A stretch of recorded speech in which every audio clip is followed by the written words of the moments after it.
Example जब वो abortion का कंट्रोवर्सी हुआ, हाँ क्या जोक था? सुबह के 6 बज रहे थे, मैं रात भर सोया नहीं हूँ, मैंने ट्वीट कर दिया ऐसे ही। मैंने 6 महीने अपनी बंदी के लिए सोचा और एक जोक लिखा उसके बारे में और मैं इंटरनेट पर डाला। उसको पसंद नहीं आया, उसने कहा हटा दो। तो कल को मैं भी बोलूँ अबॉर्शन करना है तो फिर मत बोलना माई बॉडी माई चॉइस। वो समय रैना अपने डार्क कॉमेडी ह्यूमर की वजह से काफ़ी कंट्रोवर्शियल रहा है।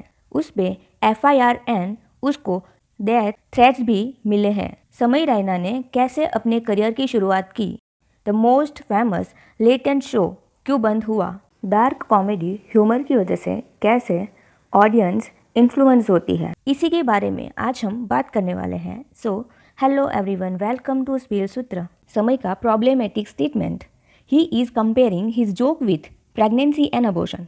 He is disrespecting his girlfriend, not only her but entire woman gender। इसका मतलब ये भी हुआ कि तुमने मेरा जोक डिलीट करवाया, अब मैं तुम्हारी यूट्रस से बच्चा डिलीट करवाऊंगा। मेरे जोक को खराब बोला, मैं तुम्हें खराब बोलूंगा। ये कहकर he is being cool, but ये एक सीरियस ह्यूमन राइट है। कितने रियल केसेस भी है जहाँ वुमन चाहकर भी अबॉर्शन रोक नहीं पाती। कितने अबॉर्शन होते हैं। Dark humour and dark comedy के नाम पर इसे इनसेंसिटिव होना कहते हैं। अब ये जब उसने कमेंट किया, वो किसी के पोस्ट पे किया था। वो पोस्ट ये है, जोक्स के नाम पे सेक्सिज्म आए तो चलेगा ना, चाहे कितना भी ट्रिगरिंग हो किसी के लिए। Comedians like you are responsible for the sick mentality the passes on to the youth.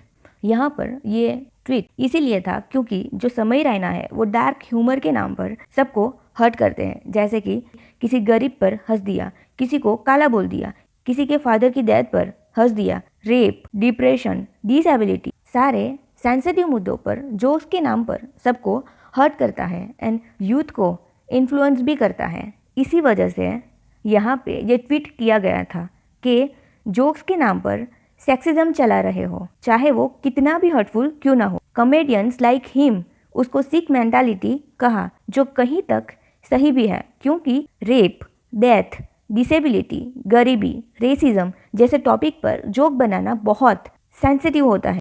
सोचो किसी के साथ रेप हुआ हो एंड लोग उसके साथ एम्पैथी भी ना दिखाए, क्योंकि जब लोग इसे जोक मानकर हंस सकते हैं तो रियलिटी में भी जब ऐसे इंसिडेंट होते हैं तो वो उसे सीरियस नहीं लेते, बट मीम्स या जोक याद करने लगते हैं। यहाँ पर समय ने रिप्लाई में एक और कमेंट करी जो काफ़ी डिसरिस्पेक्ट करने वाली थी। क्यों ट्रिगर हो गया भाई तू? तेरी माँ का अबॉर्शन फेल हुआ था क्या? लग तो वही रहा है।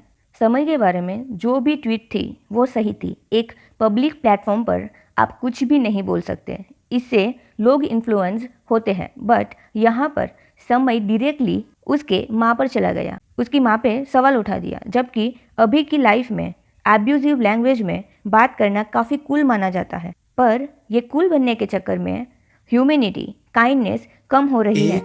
एयरफोर्स में कॉर्पोरल थे, उनकी बेटी थी जयश्री। वो केस काफी पॉपुलर हुआ, हमने उनके लिए सुप्रीम कोर्ट में केस फाइल किया, ऑब्वियस थेरेपी। अच्छा, जिसकी इंडियन करेंसी में कीमत थी 14 करोड़ रुपए। उन्होंने वो 9 करोड़ रुपए क्राउड फंडिंग से जमा कर पाए। जो समय रैना कॉमेडियन है, जो कि वो हंस हंस के कह रहा है, मतलब he saying it in a satirical manner which is very stupid.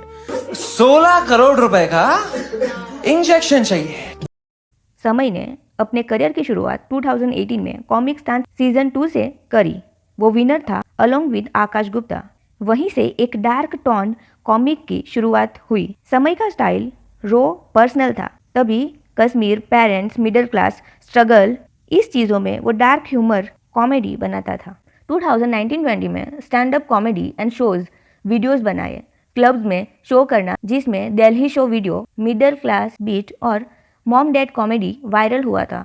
तब भी वो एजी जोक्स मारता था, specially on religion, politics, family. Fans बोलते थे समय स्मार्ट है, डीप है एंड बोल्ड है। लॉकडाउन में उसने सडनली ऑनलाइन चेस का क्रेज स्टार्ट किया। समय ने विदित गुजराती, तानिया सचदेव, अनीश गिरी, हिकारू नाकामुरा जैसे प्रोज के साथ स्ट्रीम्स स्टार्ट किया, जिसका format fun, comedy plus real chess का था। इसकी पॉपुलैरिटी स्काई रॉकेट की तरह ऊपर गई। यूट्यूब चैनल पर 1 ईयर में 100K से 1 मिलियन हो गया। 2021 में कोलैबोरेशंस किए with Tanmay Bhatt, CarryMinati, Suhani Shah, be unique, स्ली point के साथ। चेस बेस्ड इंडिया से लेके रेड बुल तक कोलैबोरेशंस हुए। फैंस उसको होलसम फनी गाय मानते थे। जून 2024 में India got latent show start हुआ था जिसमें देश भर के लोग अपना लेटेंट टैलेंट दिखाते थे, चाहे वो सीरियस हो या cringe.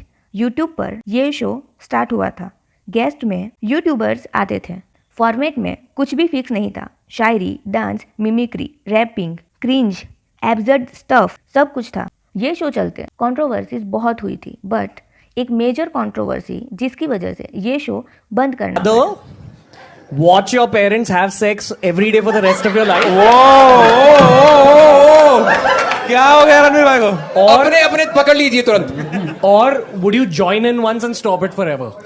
Join in? What the fuck, man? Statement काफी शेमफुल है। कूल बनने के चक्कर में रणवीर ने ये बोल दिया था।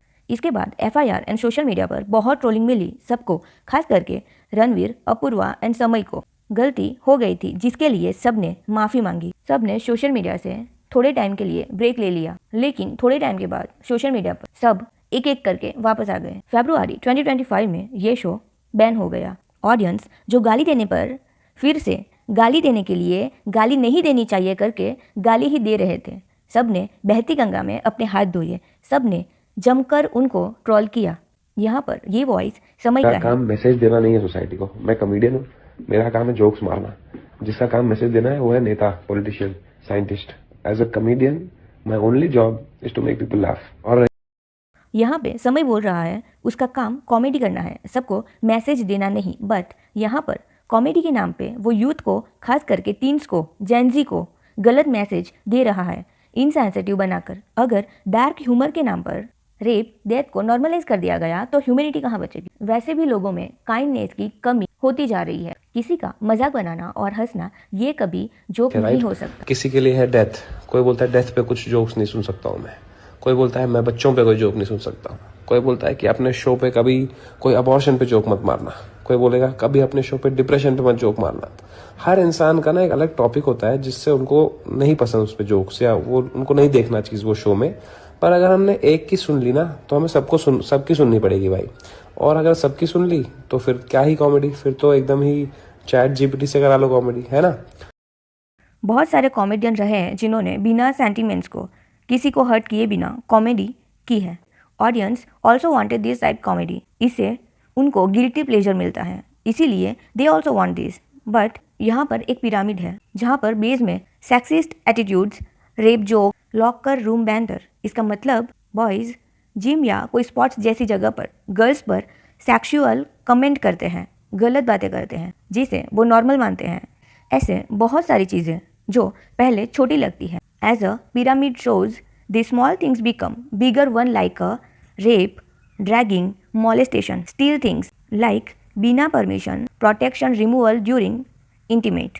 तो यहाँ पर लोग इन्फ्लुएंस होते हैं और कभी कभी उनको भी पता नहीं चलता। नेटिजन्स के हिसाब से the bigger problem is that Gen Z idolized him.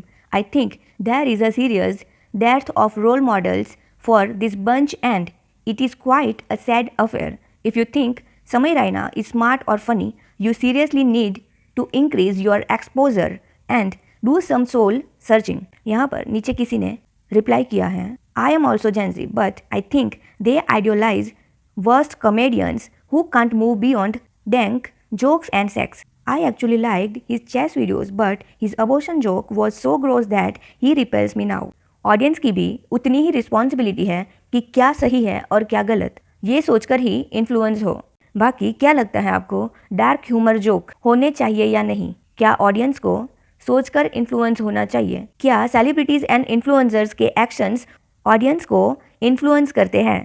Comment your thoughts below and see you in my next video. Till then, spill Sutra out.